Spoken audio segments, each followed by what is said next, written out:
有人不畏风雨，顽性依旧，但有人却历经了台风的惊魂。在屏东清晨6点多的时候，东港就出现了一阵强风，吹翻了一间铁皮民宅屋顶。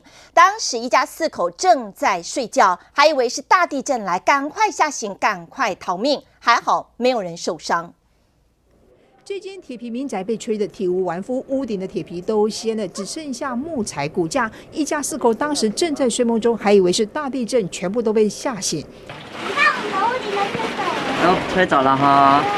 对啊，那天也没准备，我说应该台风应该很小吧，结果就不知道那个突如其来的台风，结果吹成这样。我们是租的，对，暂时都是就是想办法找个地方。林太太一家人租房子租2年了，正打算要搬家，却碰上了台风掀屋顶。没有，我被吓到，妈妈就把我抱起来，然后我就说发生什么事啊，妈妈就说是地震，然后妈妈就以为是地震嘛。这个红棕色的铁皮屋顶还被吹到50公尺外的积水空地。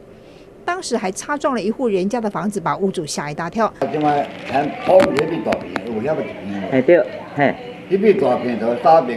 林太太是幼教老师，幼稚园的志工马上也过来帮忙。在我们东龙宫的那个香客大楼里面，那现在一家4口人员平安了。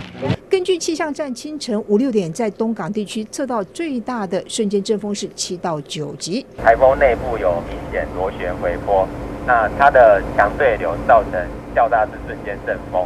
民间的形容8级风的话，树枝折断；9级风就会毁掉烟囱。这一次真的是掀屋顶。